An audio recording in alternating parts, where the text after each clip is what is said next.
اردو کے معروف ادیب عبداللہ حسین صاحب کی کتاب اداس نسلیں کی جبلی ایڈیشن کی رونمائی اور اس موقع پر ان سے مکالمہ اور گفتگو. اس تقریب کا اس نشست کا دورانیہ 60 منٹ ہے. میری درخواست ہوگی کہ آپ تمام لوگ جو ہیں وہ اپنے موبائل فون سائلنٹ موڈ پہ کر لیں تاکہ گفتگو کے دوران جو ہے وہ سارے کوئی ڈسٹرب نہ ہو, سارے اس سے لطف اندوز ہو سکیں.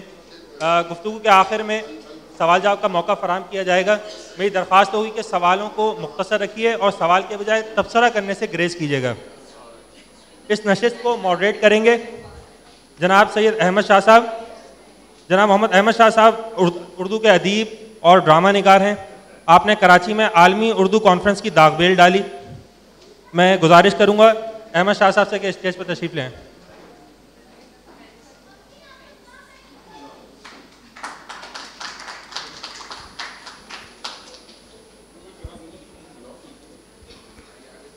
میں دعوت دوں گا اردو ادیب جناب عبداللہ حسین صاحب کو اسٹیج پر تشریف لیں. یار ان کو پکڑ کے لاؤ.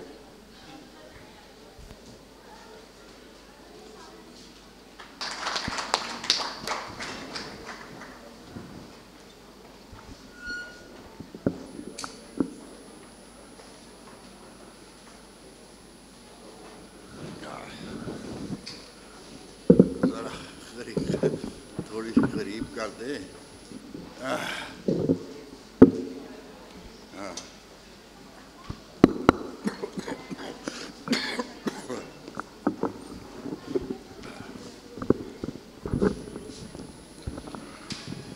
کوئی لوگ نہیں آئے زیادہ میرا خیال ہے. جی سر, لوگ زیادہ نہیں آئے, اس کو کینسل ہی کیوں نہ کرتے.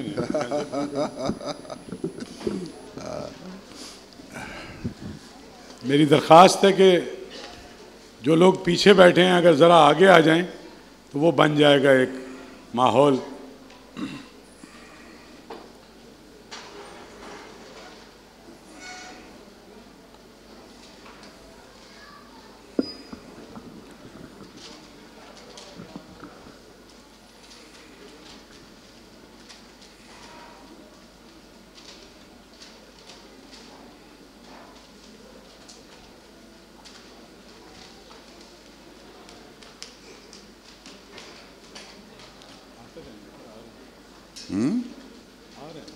ہاں ہاں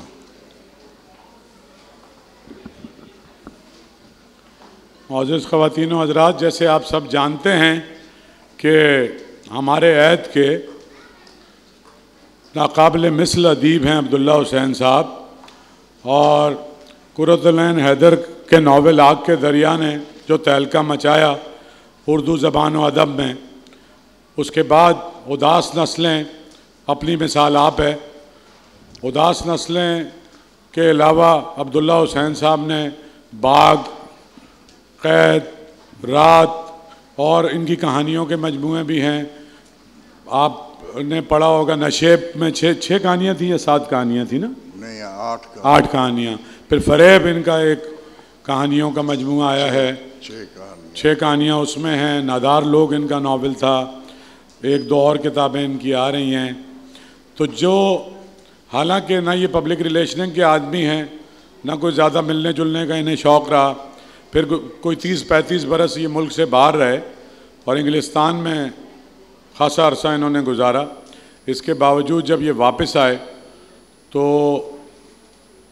ادب سے دلچسپی رکھنے والے اور سنجیدہ ادب پڑھنے والے لوگوں نے ان کو ہاتھوں ہاتھ لیا, اور یہ جو کتاب ہے ان کی اداس نسلیں, اس کے 50 سال مکمل ہو گئے.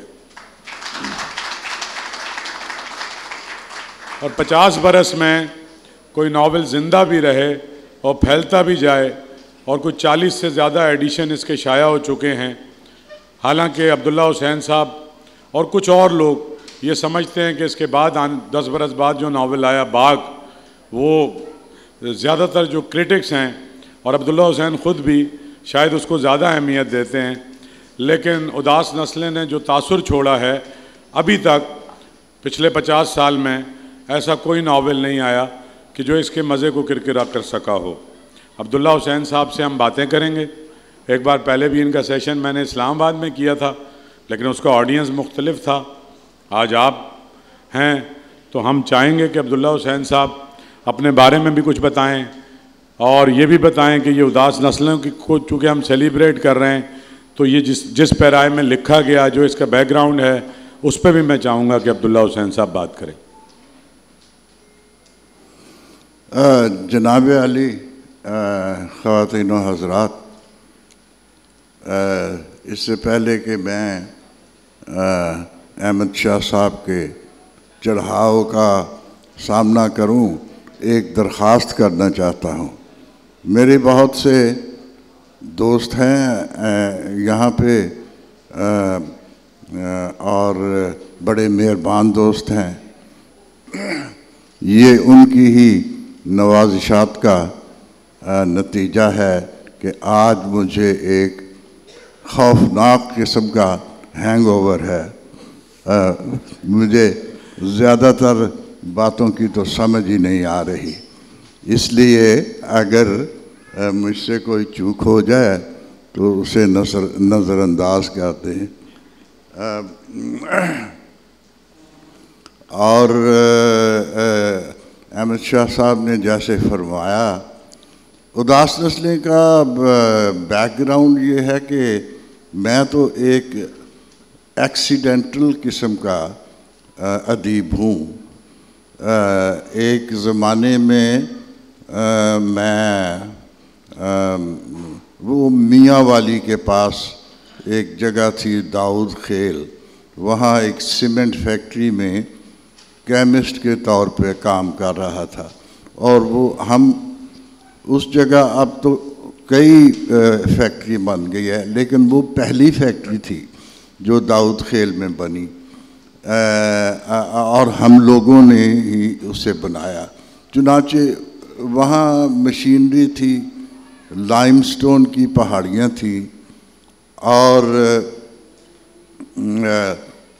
ہم لوگ 8 گھنٹے کام کرتے تھے، 8 گھنٹے سوتے بوتے، اور پھر 8 گھنٹے جو فالتو وقت تھا اس میں کچھ بھی کرنے کو وہاں نہیں تھا، کوئی شغل نہیں تھا، بس بیٹھ کے ادھر ادھر دیواروں کو دیکھتے رہتے تھے.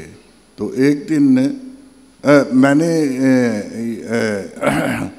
یہ عرض کیا کہ میں ایکسیڈنٹل ادیب ہوں، ایکسیڈنٹل رائٹر. وہ اس وجہ سے کہ فرض کیجئے اگر میں کہیں کراچی میں یا لاہور میں ہوتا تو یہاں اتنے شغل تھے، ریسٹورانٹ تھے، کیفے تھے، ادیبوں وغیرہ کے جمع ہونے کی جگہیں تھیں، ٹی ہاؤس تھے، کافی ہاؤس تھے. تو میں وہاں جا کے اپنا وقت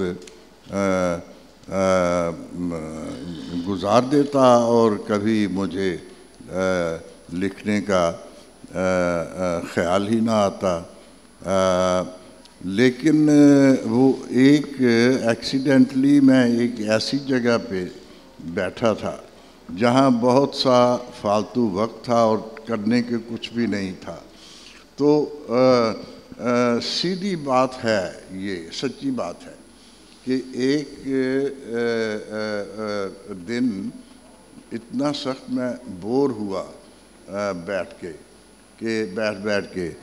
کہ میں نے قلم اٹھایا اور ایک کاغذ لے کے کچھ لکھنا شروع کر دیا. یہ اداس نسلیں کی پہلی سطور تھی. اچھا، اس وقت میرے ذہن میں جو اس کا کانسیپٹ تھا، جو نقشہ تھا، وہ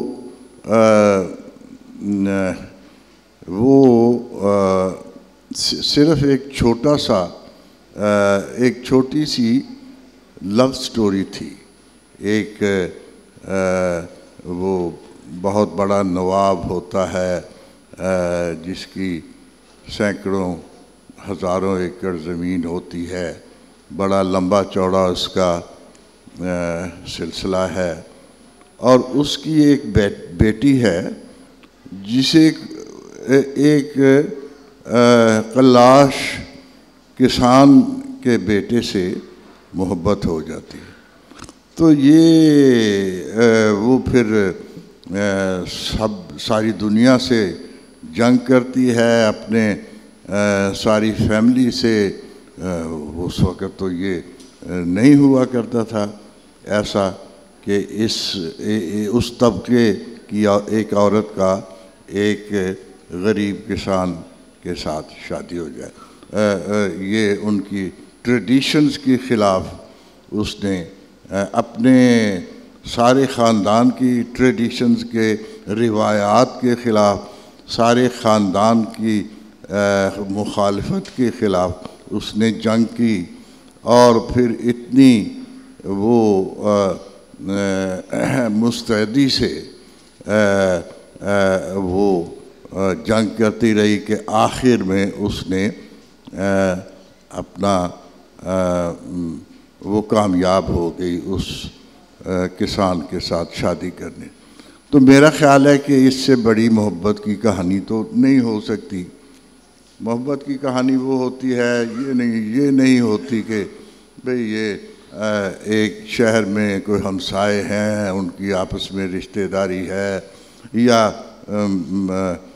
واقفیت ہے اور وہ جناب آپس میں ملتے ہیں اور اپنے بچوں کی منگنی کر دیتے ہیں اور لوگ پھر شادی ہو جاتی ہے. لوگ کہتے ہیں جی یہ محبت کی شادی اسے نہیں کہتے. محبت کی کہانی کا مطلب یہ ہے کہ آپ اپنے لو آبجیکٹ کو، اپنے محبوب کو حاصل کرنے کے لیے کیا کچھ چھوڑ سکتے ہیں.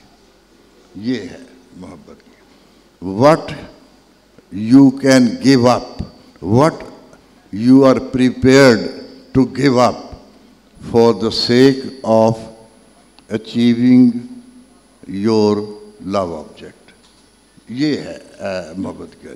تو اس لڑکی نے تو بہت کچھ چھوڑا دیا. تو اینی وے یہ تو کانسیپٹ تھا میرا. جب تھوڑی آگے لکھتا چلا گیا تو اس کی شکل کچھ اور ہی بنتی گئی اور ایک مقام پہ آ کر میں رک گیا اور میں نے سوچا کہ اس کا یہ نقشہ جو بن رہا ہے اس کے لیے تو مجھے بڑی محنت کرنی پڑے گی. یہ کیسا نقشہ بن گیا ہے، اب اس کا میں کیا کروں؟ یہ تو بلا میرے گلے پڑ گئی ہے. میں تو ایک ہلکی سی کہانی لکھنے والا تھا.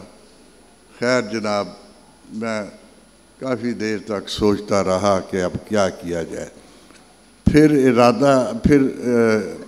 ارادہ کر لیا کہ اب یہ میرے گلے پڑ گئے تو اس کو انجام تک پہنچانا یہ میرا فرض ہے. چنانچہ پھر جیسے بھی کہانی بنتی گئی اس میں تاریخ آتی گئی. مجھے بہت سے یعنی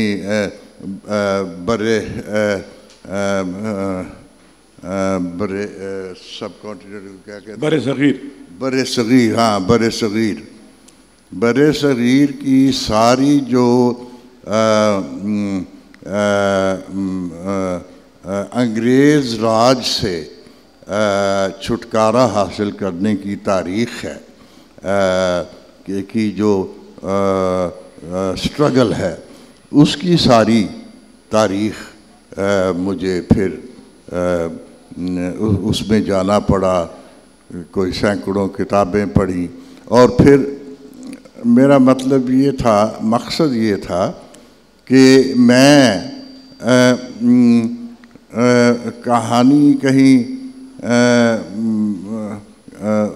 کہانی کو گھڑ کے نہ لکھوں، یعنی اس کو بناؤں نہ. مجھے آئی وٹنس اکاؤنٹ جو ہے، جینوئن اکاؤنٹ، وہ حاصل کرنا ہے تاکہ اس میں کہانی میں اور یا کتاب میں اور ناول میں اور تاریخ میں ایک استدلال پیدا ہو اور لوگوں کو، پڑھنے والوں کو وہ انفلوئنس کر سکے۔ تو اس طرح میں نے بہت سا سفر کیا، سارے پاکستان میں، ہندوستان میں بھی گیا اور لوگوں سے۔ یہ کیوں گئے کہ کس کی کہانی تھی؟ وہ کون تھا؟ کوئی کیریکٹر تھا نا آپ کا، جو کوئی ٹرو اسٹوری تھی، جس کو کوئی وکٹوریا کراس ملا تھا کسی صاحب کو؟ ہاں وہ پھر اس میں کہانی وہ اس کی شکل جیسے میں نے عرض کیا اس طرح بن گئی کہ اس میں فرسٹ ورلڈ وار، پہلی جنگ عظیم کا قصہ آ گیا۔ اب وہ تو میرے پیدا ہونے سے بہت پہلے کی بات ہے، پہلی جنگ عظیم جو 1914 سے 1918 تک ہوئی تھی۔ اب اس کا قصہ بھی بیان کرنے کی ضرورت تھی کیونکہ وہ کہانی میں وہ وارد ہو گئی تھی، آ گئی تھی۔ تو میں نے پتہ کیا کہ سوچا کہ اس کا حال کیسے معلوم کیا جائے۔ تو وہ جناب پتہ کرتے کرتے مجھے پتہ چلا کہ ایک گاؤں میں یہاں ایک پرانا فوجی رہتا ہے، جس کا نام ہے صوبیدار خداداد خان، اور وہ بھی زندہ ہے، اور وہ پہلا ہندوستانی سپاہی تھا جس سے پہلی جنگ عظیم میں وکٹوریا کراس ملا تھا، جو کہ انگریز کا سب سے بڑا اعزاز سمجھا جاتا تھا، اور کوئین وکٹوریا وہ لگایا کرتی تھی، یا جو بھی کوئین ہو وہ اعزاز اپنے ہاتھ سے دیا کرتی تھی۔ خیر میں نے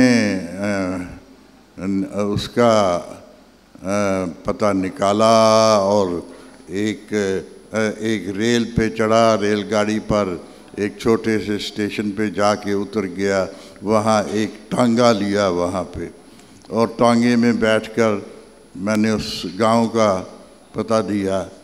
تو وہ ایک جگہ جا کے ٹانگا بھی رک گیا، کہنے لگا جی اس سے آگے تو سڑک نہیں ہے، کھیت ہیں، ان پگڈنڈیاں ہیں کھیتوں میں، ان میں آپ چلتے جائیں تو تھوڑی دور جا کے وہ گاؤں آ جائے گا۔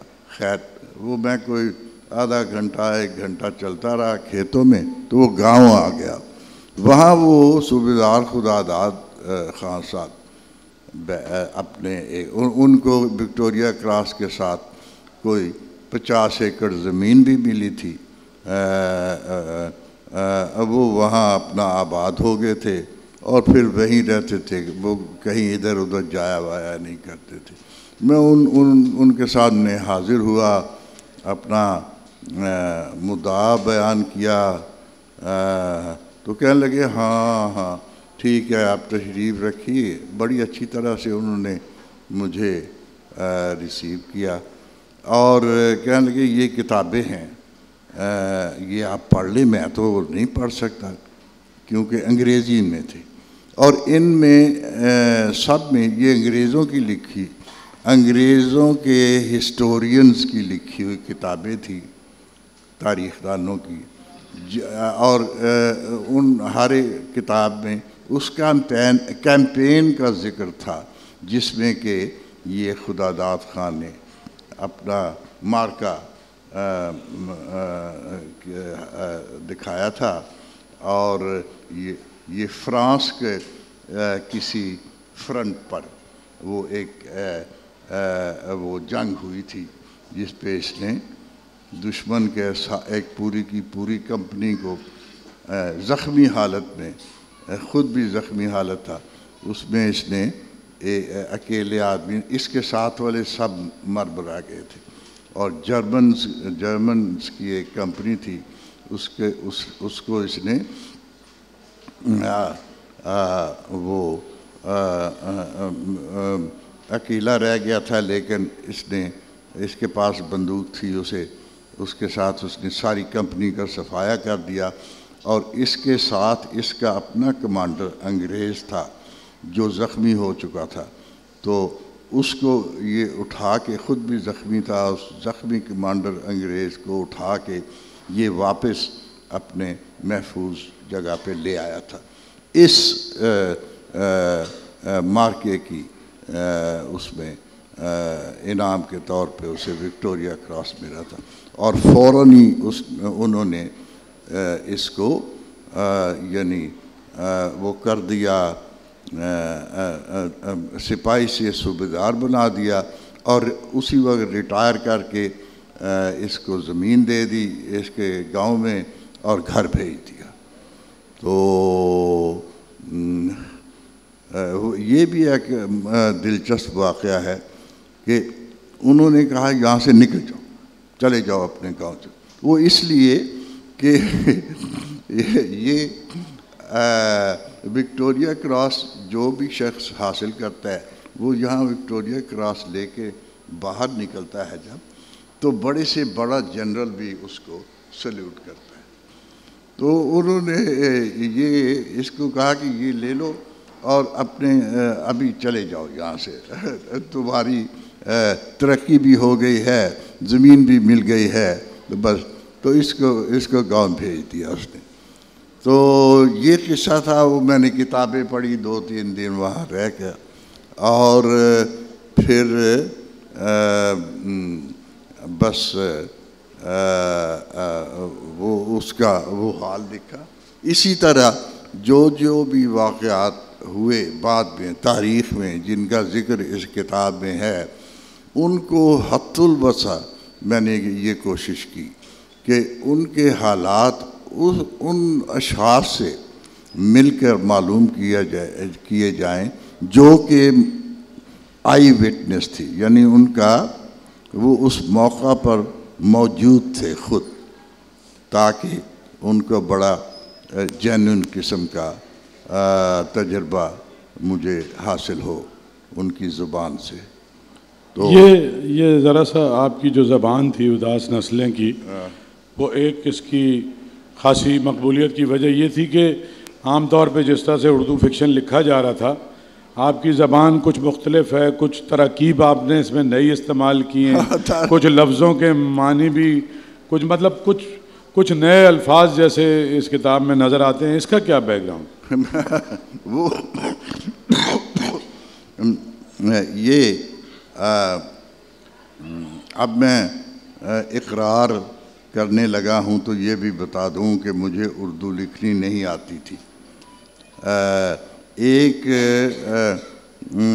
زمانے میں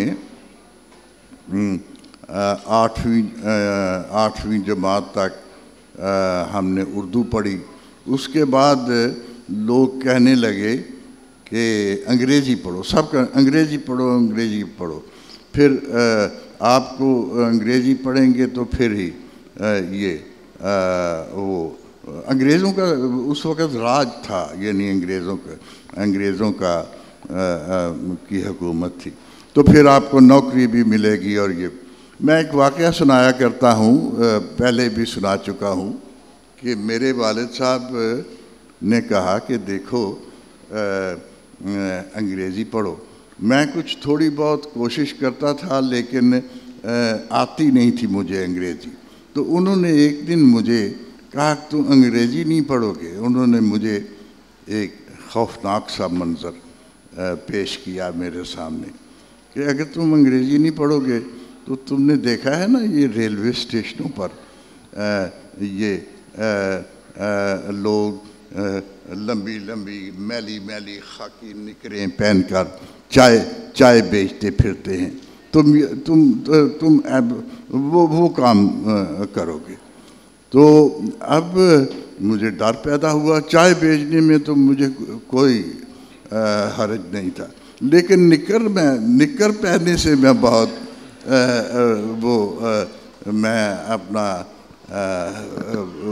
نہیں پہننا چاہتا تھا. وہ عجیب, وہ ایک خاص قسم کی میلی سی نکر گھٹنے سے نیچے تک, اور آپ کی ٹانگیں بھی خاصی ایسی ہیں کہ اس میں نہیں, اس وقت تو چھوٹا ہی تھا نا میں. خیر, تو یہ جناب یہ تو وہ میں یہ عرض کر رہا تھا کہ خیر جی, ہم نے انگریزی پڑھنی شروع کر دی, بڑی محنت کی. 25 سال تک انگریزی پڑھتے, 25 سال کی عمر تک انگریزی پڑھتے رہے. انگریزی میں بہت طاق ہو گئے. تو اردو تو بالکل نظر انداز ہو گئی اردو. تو جب میں نے لکھنا شروع کیا تو مجھے یہ بھی معلوم ہوا پہلے کہ اردو جو کہ رائج الوقت اردو تھی اس وقت, کافی اس میں لفاظی تھی, مشکل الفاظ تھے, لچھے دار قسم کی زبان لکھا کرتے تھے لوگ. وہ مجھے لکھنی نہیں آتی, میں تو انگریزی پڑھتا رہا ہوں. اور اب میں کیا کروں, اب چونکہ لکھنا شروع کر دیا تو پھر جو الٹی سیدھی زبان آئی ذہن میں وہ لکھتا گیا. اور مجھے یہ بھی پتہ نہیں تھا کہ کوئی اسے پڑھے گا اور یا کوئی اسے شائع بھی کرے گا, پبلش بھی کرے گا. میں تو وقت گزاری کے لیے میں نے یہ کام شروع کیا تھا اور کرتا رہا. اچھا, وہ خوش قسمتی سے جب وہ پبلشر نے ایکسیپٹ کر لی اور اس نے اسے شائع کیا, تو یہ جو پڑھنے والے تھے ان کو ایک نئی قسم کی اردو یعنی پچھلی رائج الوقت اردو سے بالکل ایک بریک نظر آیا, ایک نئی قسم کی اردو ان کے, جس میں انہیں ایک فریشنس نظر آئی. میرا خیال ہے کہ وہ جو اردو رائج تھی اس وقت اسے پڑھ کے شاید اکتا چکے تھے, تو انہوں نے ان کو اس اردو میں ایک تازگی نظر آئی, اور وہ جناب وہ ان کو پسند آئی یہ اردو.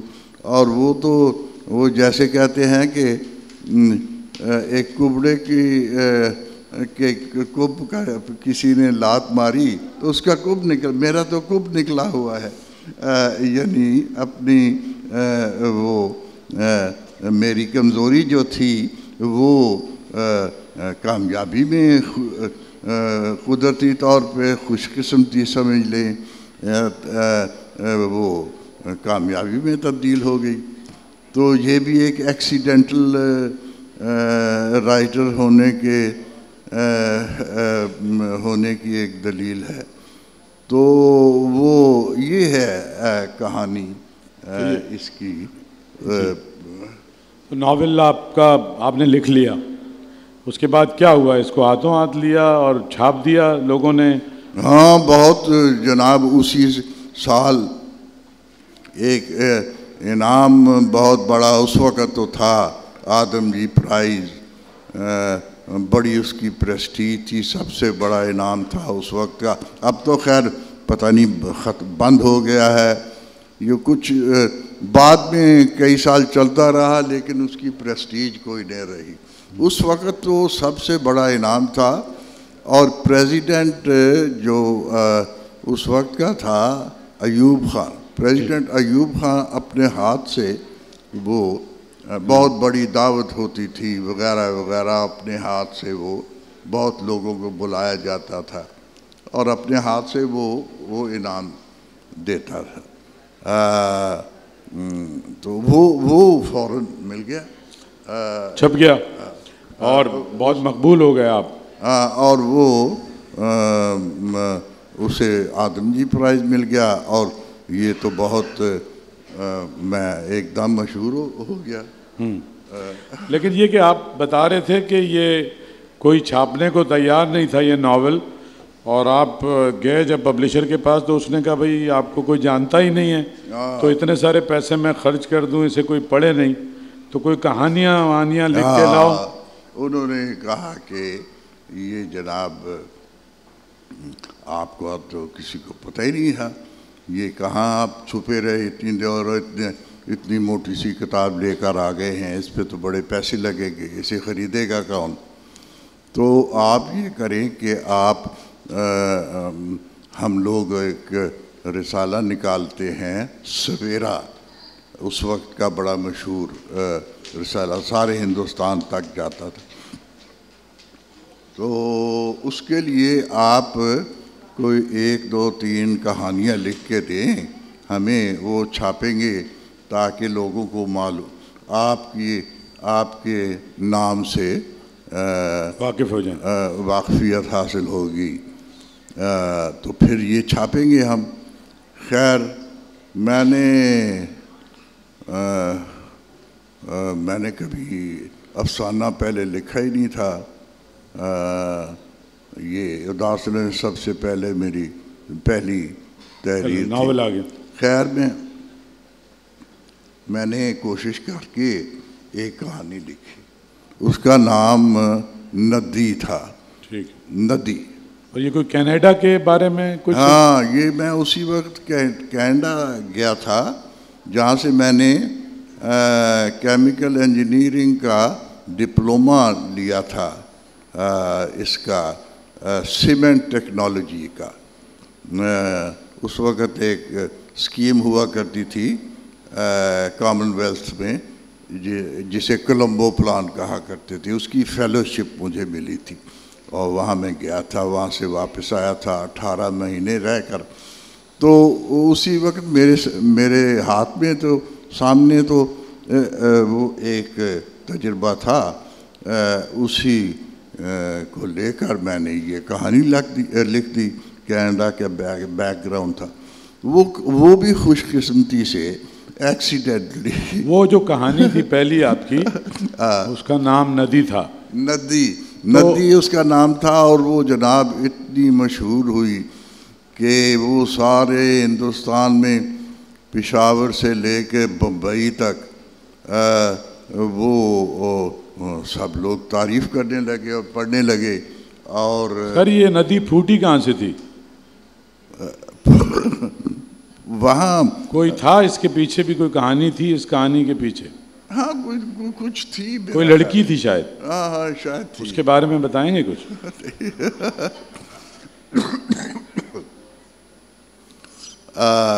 ایک لڑکی سے میری دوستی تھی وہاں پہ، وہ بڑی ٹربلڈ سی لڑکی تھی، یونیورسٹی میں پڑھتی تھی میرے ساتھ، اور وہ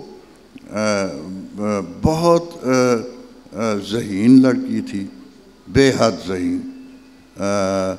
اور لیکن یہ معلوم ہوتا تھا کہ وہ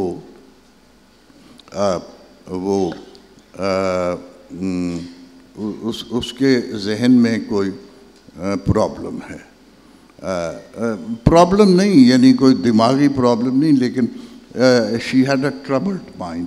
تو ایک دن پھر میں نے اس سے پوچھا باتوں میں، تو اس نے مجھے بتایا کہ بات یہ ہے بھائی کہ مجھے ابھی معلوم ہوا ہے، ابھی 1 سال ہوا کہ میرے یہ جنہوں نے مجھے جو میرے ماں باپ ہیں، یہ میرے اصلی ماں باپ تو نہیں، مجھے تو میرے اصلی ماں باپ نے کہیں ہسپتال میں چھوڑ دیا تھا، اور ان لوگوں نے مجھے اڈاپٹ کر لیا تھا.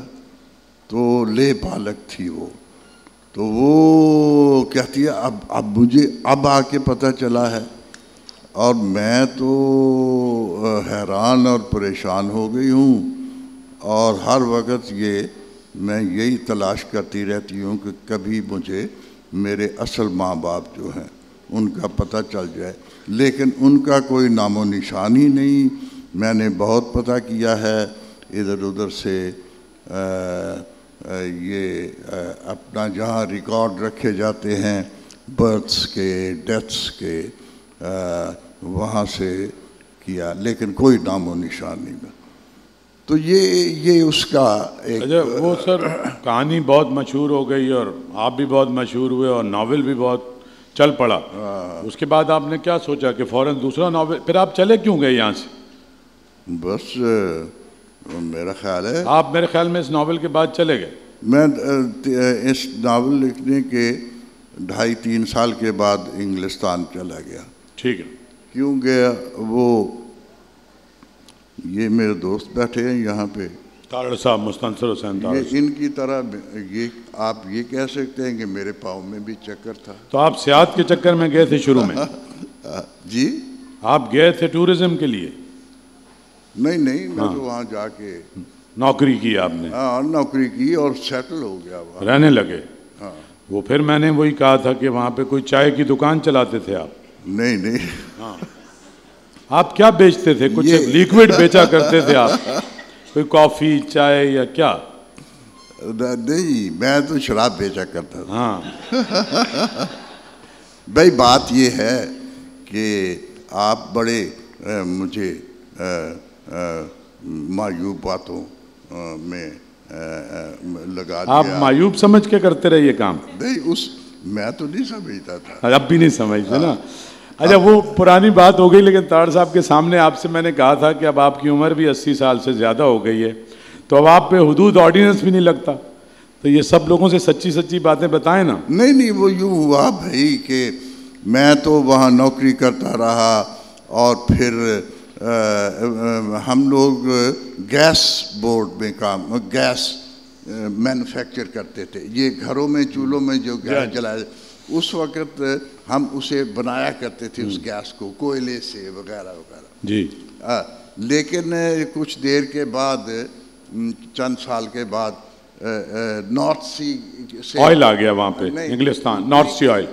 ہاں، نیچرل گیس نکلا۔ اچھا، گیس بھی نکلی پہلے نیچرل گیس، تو وہ جن فیکٹریوں میں ہم گیس بنایا کرتے تھے، کوئلوں سے وہ بند ہو گئیں، وہ ان کو بند کر دیا گیا، اور جونیئر آفیسرز تک سب کو وہ انہوں نے نکال دیا، ریڈنڈنٹ کر دیا۔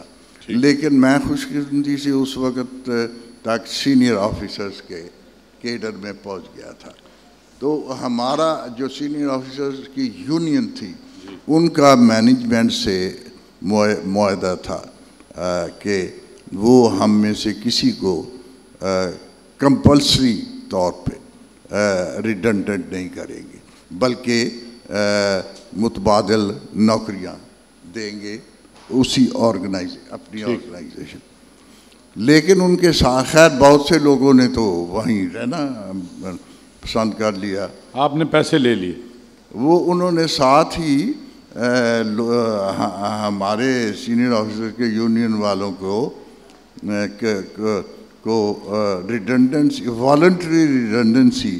میں سر تیز چلنا چاہ رہا ہوں کیونکہ 20 منٹ ہیں، تو ابھی آپ کی کافی زندگی 50 سال 40 سال پڑے ہوئے ہیں، تو وہ آپ نے چھوڑی، پھر آپ نے ایک بار کھول لیا نا؟ میں نے پیسے لے لیے اور پھر میں نے ایک بار خرید لیا ان پیسوں سے، اور پھر وہ بھی چلاتا رہا۔ اس کا کیا فائدہ ہوا بار کا، ادر دین دس کہ ایک تو آپ کو خریدنی نہیں پڑتی تھی اس کے بعد، اور اس کے علاوہ کچھ لوگوں سے آپ کی ملاقاتیں بھی ہوئیں شاید، ریلیٹڈ لوگوں سے، اور وہاں انگلستان میں رہنے کا وہ اچھا میں جلدی بتاتا ہوں آپ وہ آپ نے تو سوالات کر کے میرے ہینگ اوور کا نشہ ہرن کر دیا یا ہرن کر دیا کہ ہرن کر دیا۔ خیر وہ جناب وہاں پہ وہ ایک ایسے علاقے میں تھا، کلیپم ساؤتھ لندن میں، مشہور جگہ تھی اور وہاں سب طبقہ انٹلیکچوئل طبقہ رائٹرز ایکٹرز جرنلسٹ سب لوگ وہیں رہتے تھے وہاں پہ اور وہ ہماری بار پہ آیا کرتے تھے. تو باتوں باتوں میں ایک دن وہ ایک شخص آیا کرتا تھا. اس نے مجھے کہا کہ تم یہ کسی ایک کاغذ پہ ہر وقت کچھ لکھتے رہتے ہو, یہ کیا؟ تو میں نے جب اچھا تم رائٹر ہو اور اچھا کیا لکھا تم نے؟ خیر تھوڑا سا میں نے اسے بتایا. کہتا ہے آج کل کیا لکھ رہا ہوں؟ میں نے کہا یہ کہانی لکھ رہا ہوں میں. وہ کیا لکھ رہے تھے آپ؟ کیا لکھ رہے تھے؟ وہ ایک کہانی جو بعد میں اردو میں نے چھاپی تھی, اس کا نام تھا واپسی کا سفر. جی بالکل. ہاں تو وہ کہانی تھی ہمارے پاکستان سے جو اللیگل امیگرینٹ گئے تھے انگلستان میں, اور وہ برمنگھم کا بیک گراؤنڈ ہے, وہاں کا شہر ہے برمنگھم. وہ ایک مکان کے اندر 17 آدمی چھپ کے رہتے تھے, اللیگل تھے. اچھا مغل ہو کر گئے تھے. تو وہ کہانی میں نے بتائی کہ یہ ان لوگوں کی کہانی ہے, کسی گورے کو بتائی نا؟ ہاں, کس طرح چھپ چھپ کے یہ انہوں نے وہ کام کیا کرتے تھے اور اپنا. تو وہ کہنے لگا یہ تو بڑا انٹرسٹنگ ہے. اس نے کہا کہ میں تو فلم ڈائریکٹر ہوں, تو تم مجھے لکھ کے دو انگریزی میں رف سا چند صفحے. وہ میں نے چند صفحے اس کو لکھ کر دیے.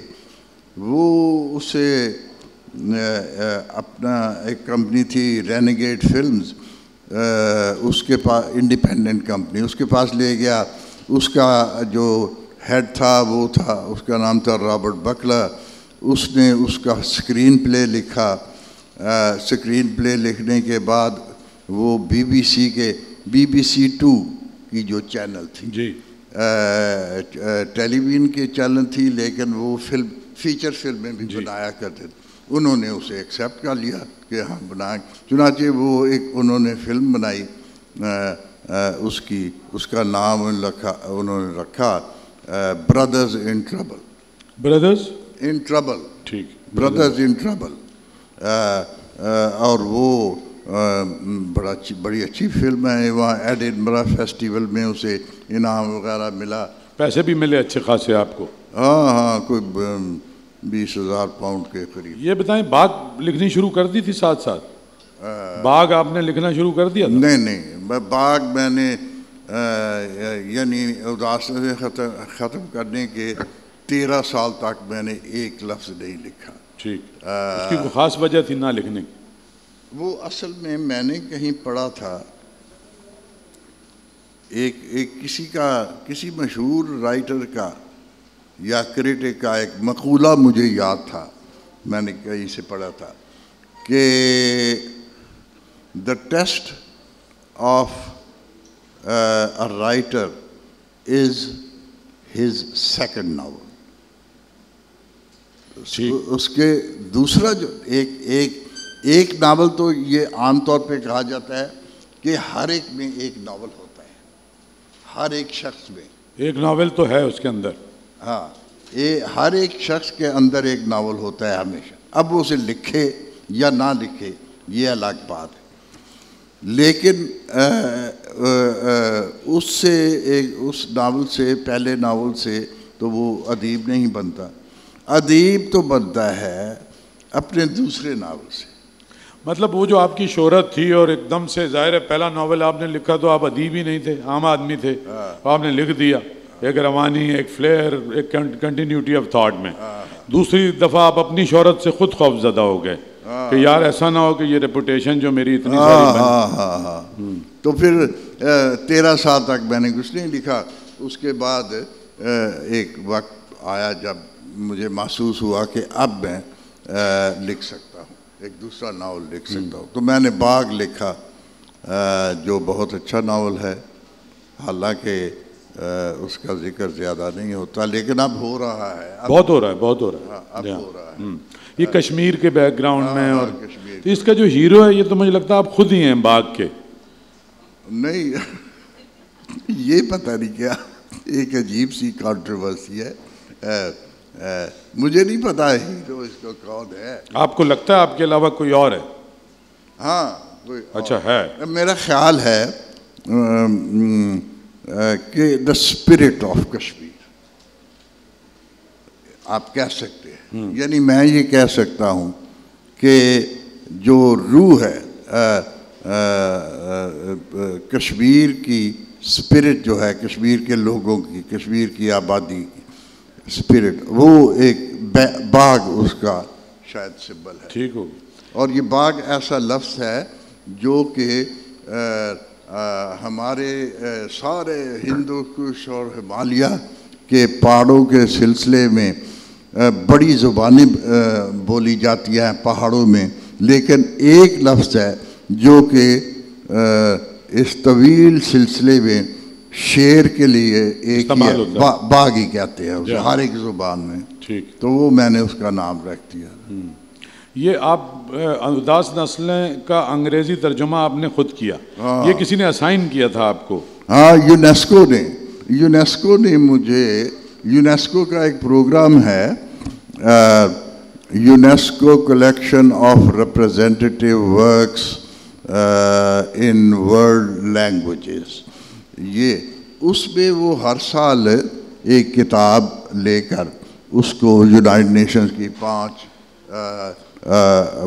یعنی زبانوں میں ترجمہ کرواتے ہیں۔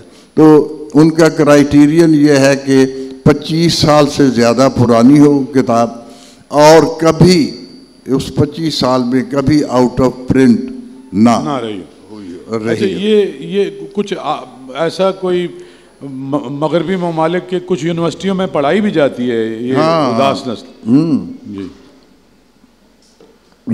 کچھ کلاسک لٹریچر میں اور کچھ ہمارے اورینٹل ناروے میں، ٹرکی میں، امریکہ میں بھی، ورجینیا یونیورسٹی میں بھی شاید کسی کورس میں، اس میں۔ لیکن ایک کچھ لوگوں کا یہ خیال ہے کہ آپ نے ترجمہ اچھا نہیں کیا، آپ جانتے ہیں نا یہ بات، کہ کچھ لوگوں کا یہ اعتراض ہے آپ پہ؟ نہیں، کچھ لوگوں کا اعتراض نہیں ہے، یہ 1-2 لوگوں نے مجھ سے کہا تھا۔ ایک خاتون نے میرے سامنے آپ سے کہا تھا، اور وہ ایک بڑے ادیب ہیں ہندوستان کے، شمس رحمان فاروقی، ان کی بیٹی تھیں، تو لیکن اس کا فائدہ یہ ہوا کہ وہ خود ترجمہ کر رہی ہیں، ورجینیا یونیورسٹی میں پڑھاتی ہیں۔ میں نے کہا باغ کا ترجمہ آپ کر دیں، اگر آپ کے خیال میں آپ اچھا کہتی ہے، ٹھیک ہے، آپ مجھے اس کے حقوق دے دیں تو میں کر دیتی ہوں۔ وہ کر رہی ہے میرا زبانی حقوق تو میرے سامنے آپ نے دے دیے، ہاں تو نہیں، وہ لکھ کے بھی دے دیا تھا، وہ کر رہی ہے کچھ نہ کچھ میرا خیال ہے۔ تو یہ لیکن یہ ان کی بات ٹھیک نہیں، درست نہیں ہے۔ میں بھی اتفاق نہیں کرتا۔ انگریزوں نے یعنی اس کے جو ترجمہ میں نے کیا وہ یونیسکو نے بھی شائع کیا، اور لندن میں پیٹر اوون ایک پبلشر ہیں بہت اچھے، انہوں نے بھی شائع کیا، اور اس کے سب وہاں کی میجر اخباروں میں،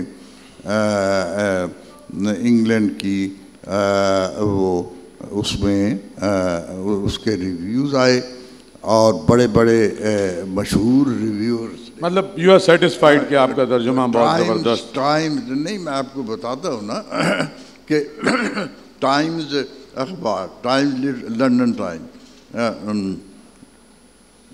Times Literary Supplement, Guardian, Daily Telegraph, ان لوگوں نے تعریف کی ہے، اور انہوں نے ان میں سے کئی نے یہ بھی کہا ہے کہ اس پہ اس کو پڑھنے سے یہ نہیں لگتا کہ یہ ترجمہ ہے۔ اچھا، اگر ایک انگریز یہ نہیں، میں تو کنفرنٹ کر ہی نہیں رہا آپ کو، نہیں، میں یہ کہہ رہا ہوں نا اس کے آرگیومنٹ کے طور پہ، اگر انگریز لوگ انگریزی کے بارے میں یہ کہہ دیں تو میرا خیال ہے یہ۔ اچھا سر، آگے چلتے ہیں نا۔ آپ ظاہر ہے اداس نسلیں سے تو آپ چھا چھو گئے اور اس کے بعد کام آپ کا بہت شاندار ہے، لیکن وہ نشیب کے جو کہانیاں تھیں ان کو بھی بہت شہرت ملی. اچھا، اور باغ نے جو بہت ایک سنجیدہ طبقہ ہے اس میں زیادہ ویوز کریٹ کی اور وہ انہوں نے ریٹ کیا کہ آپ کا اداس نسلیں سے زیادہ بہتر ناول ہے. ٹھیک ہے، آپ مجھے یہ بتائیں کہ یہ فریب کی کہانیاں یا رات یا قید یا نادار لوگ، ان کو اتنی پذیرائی نہیں ملی جتنی باغ اور اداس نسلیں، اور یہ ضروری بھی نہیں ہے. نہیں، بات یہ ہے کہ کچھ ایسا تو نہیں ہے کہ آپ کا انرجی لیول کم ہو رہا تھا یا ایموشنز آپ میں ڈائی ڈاؤن ہو رہے تھے یا عشق آپ سے اب نہیں ہو پا رہا، مطلب کچھ جو نیچرل آپ کی فیلنگ تھی وہ کچھ کمی آ گئی ہے، یا ایسا آپ کو لگتا ہے کہ یہ بعد میں دریافت ہوں گی 50 سال بعد لوگوں میں زیادہ مقبول ہوگا؟ مجھے آپ کی بات کی کوئی سمجھ نہیں آ رہی، اس لیے میں آپ سے اتفاق کرتا ہوں.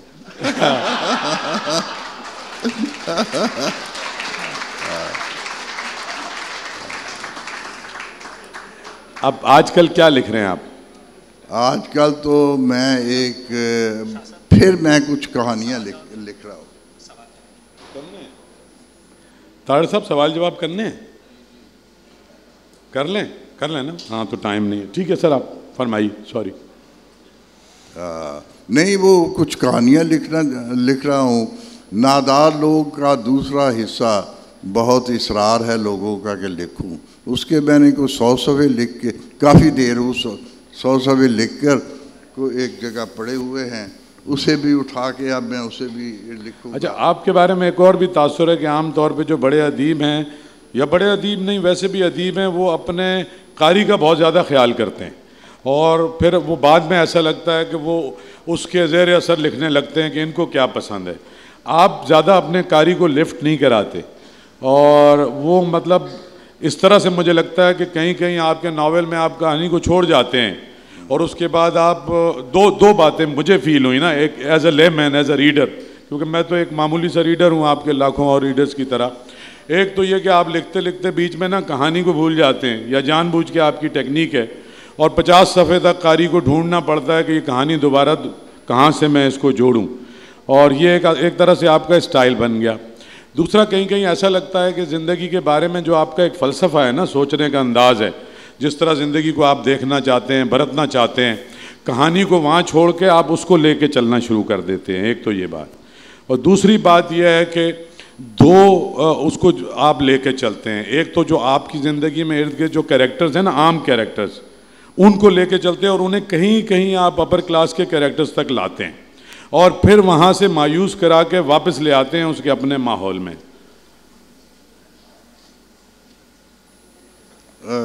ٹھیک ہی ہوگا.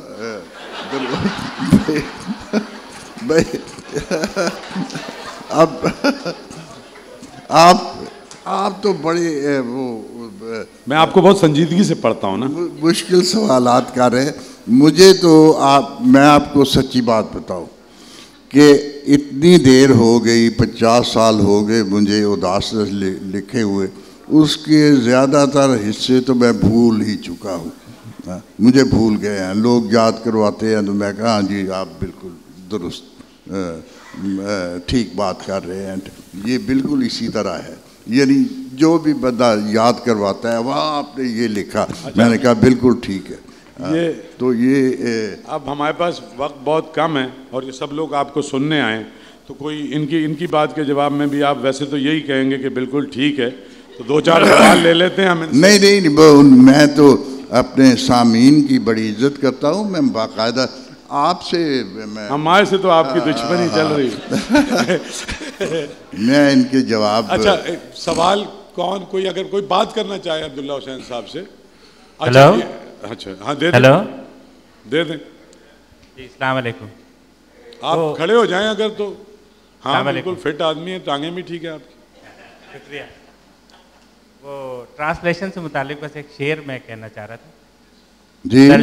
ترجمے عورتوں کی طرح ہوتے ہیں، ترجمے عورتوں کی طرح ہوتے ہیں، ہنسی ہو تو باوفا نہیں ہوتے، باوفا ہو تو ہنسی ہوتی. یہ سوال نہیں ہے سر، ایک کمنٹ ہے. اور کوئی؟ ہاں بہت بہت اچھا ہوا آپ کو سن کے، اور آپ نے جس سادگی اور معصومیت سے بیک گراؤنڈ اداس نسلیں کا بتایا، اس میں چندہ کوئی حیرت نہیں ہوئی کہ آپ نے اتنی ریسرچ، جو میں ناول پڑھتے ہوئے میں نے بھی یہی سوچا تھا کہ وہ جو کسانوں کی وہ جو چھوٹے چھوٹے نوانسز یا ان کے جو کام کاج ہوتے ہیں جس میں آپ نے بڑی تفصیل سے اس کا ذکر کیا ہے، وہ بڑی حیرت ہوتی ہے. تو آپ نے بتایا کہ آپ نے گاؤں گاؤں گھوم کے کتابیں پڑھ کے کیا. ایک چیز جو تھوڑی سی اسٹرائک کی اس اداس نسلے میں، وہ یہ کہ آپ نے ظاہر ہے اس فوجی کے گرد ساری کہانی گھمائی جس کو وکٹوریا کراس ملا. کسی حد تک آپ نے اس کو گلوریفائی کیا ہے کہ جی انگریز کی فوج میں گیا، انگریز کے لیے لڑا، حالانکہ وہ خود بھی کہتا ہے بار بار ناول میں کہ جی اس کی اپنی راتوں کی نیندیں حرام ہو گئیں جب اس نے دیکھا کہ اتنے سارے لوگ مر گئے بغیر کسی وجہ کے، خود بھی آپ نے اس سے کہلوایا. لیکن آپ نے اس فوجی کو گلوریفائی کیا ہے، جبکہ آپ جیسے پائے کہ ادیب سے اور اسی طرح دوسرے ادیبوں سے میں سمجھتا ہوں کہ ہمیں ایکسپیکٹ یہ کرنا چاہیے کہ اس فوج میں کسی اور کے لیے اپنے ہی بھائی کو مارتے ہوئے فوجی کو گلوریفائی نہیں کرنا چاہیے. میرا نہیں خیال کہ میں نے اسے گلوریفائی کیا ہے. اگر آپ کو یاد ہو کہ ایک یعنی ایک سین ہے وہاں پہ ایک قبرستان میں، آپ کو یاد ہے اس شخص کا جو کہ اپنی جو اس کی ڈسلیجنمنٹ ہے اس کا اظہار کرتا ہے اس کے دوسرے آدمی کے ساتھ، اور کہتا ہے کہ ہمارا یعنی یہاں اپنے کمانڈر کے حکم پر میں گولی چلاتا ہوں اور دوسرے آدمی کو قتل کرتا ہوں. اپنے گاؤں میں ہمارا جو زمیندار ہے، مالک ہے زمین کا، ہاں اس کے حکم پہ میں کرتا ہوں، اور پھر اس کے حکم کی تعمیل کرتا ہوں. اور پھر جو بڑی حکومت ہے وہ کہیں دور کسی ملک میں ایک ملکہ بیٹھی ہوئی ہے، اس کی غلامی ہم سب کرتے ہیں. مجھے تو آج تک یہ پتہ نہیں چلا کہ ہمارے مالک کون ہیں. اگلا سوال لیتے ہیں سر. تو یہ وہ بڑی تفصیل سے وہ بات کرتا ہے. تو اس میں تو گلوریفیکیشن جو بھی ہے اس کی وہ تو ظاہر ہونی چاہیے یہ پڑھنے والے کو محسوس ہونا چاہیے کہ وہ گلوریفیکیشن. اگلا بس دو سوال اور لیتے. عبداللہ حسین صاحب السلام علیکم. آپ نے جس طرح ہیرو کا کریکٹر نعیم کو جس طرح اچانک پاکستان بننے کے بعد جو لٹے پھٹے قافلے آئے، آواز نہیں آ رہی. آپ نے جو نعیم کا جو کریکٹر ہے، ہیرو کا کریکٹر ہے، پاکستان بننے کے بعد لٹے پھٹے قافلے آئے تو اس میں ایک میں قافلے میں شامل کر کے اس کو مروا دیا. کیا یہ اچھا نہیں ہوتا جس طرح ناول کی ہیروئن پاکستان بننے کے بعد اپنے باپ جاگیردار کے پاس لاہور میں آئی اور ایک بڑی کوٹھی میں آپ نے اس کو پورٹریٹ کیا ہے، تو نعیم کا بھی ایسا کریکٹر ہوتا ہے کہ ایک ریٹائر فوجی پاکستان بننے کے بعد پاکستان کے جو سماجی اور معاشی حالات ہیں اس سے وہ نمرد آزما ہو کے طبعی موت مرتا. یہ اس کا بھائی آیا نا، چھوٹا بھائی علی جو تھا، وہ بچ گیا تھا ان قافلوں سے، وہ لاہور پہنچا. اچھا اب یہ ہے کہ یہ یعنی آپ کی بات درست ہے. یہ اچھا ہوتا اگر وہ آ کر اور یہاں کے جیسے آپ نے فرمایا ہے کہ وہ پاکستان کے مسئلے مسائل سے نبرد آزما ہوتا. یہ بالکل درست ہے، ہونا چاہیے. اور اگر آپ لکھیں تو آپ اس قسم کا لکھیں گے. یہ تو میرا ناول ہے. کوئی اور ہے؟ سر میں یہ معلوم کرنا چاہوں گا کہ ایک کہانی جو آپ نے لکھی اور ایک کہانی آج ہمیں بتائی کہ یہ کیسے لکھی گئی، اور ایک کہانی میرا خیال ہے کہ مسنگ ہے کہ اس کا ٹائٹل کیسے آیا، اداس نسلیں، جو 50 سالوں سے ہر نسل کو اداس ہی کر رہی ہیں. اس کا نام کیسے رکھا؟ اصل میں اداس نسلیں نہیں، اداس نسلیں کا جب وہ یہ قافلہ آ رہا ہے نا، اور یہ نعیم جو ہے اپنے چھوٹے بھائی سے ایک بڑی لمبی گفتگو کرتا ہے، اس میں اگر آپ غور سے پڑھیں تو ایک جگہ ایک جملہ ہے، اور پھر یہ ایسا ہوتا ہے اور پھر ایک پوری کی پوری نسل اداس ہو جاتی ہے. یہ ہے اس میں اس کے مکالمے میں اپنے بھائی کے ساتھ جو کا اس میں تو اداس کی فریز اس میں شامل ہے. لیکن یہ اس کی کامیابی کی ایک وجہ یہ بھی ہے کہ جب سے یعنی کتاب کی خوش قسمتی ہے اور ہم لوگوں کی بدقسمتی ہے کہ جب سے وہ اداس نسلیں کتاب شائع ہوئی ہے، ہماری ساری نسلیں اداس سے اداس تاری ہوتی جا رہی ہیں اور کتاب خوب چل رہی ہے. چلیں یہ آخری سوال لے لیتے ہیں، بس ختم کریں سر، ہمارا وقت ہو گیا. بس ایک منٹ.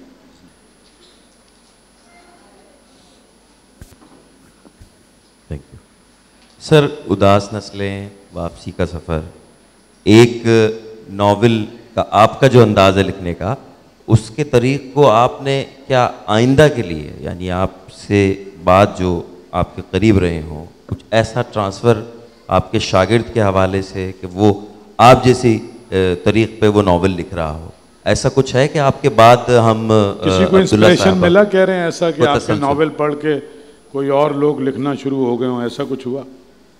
ہاں کئی لوگ ہو سکتا ہے. یعنی بھائی یہ تو ایک لڑی ہے، ایک رو ہے.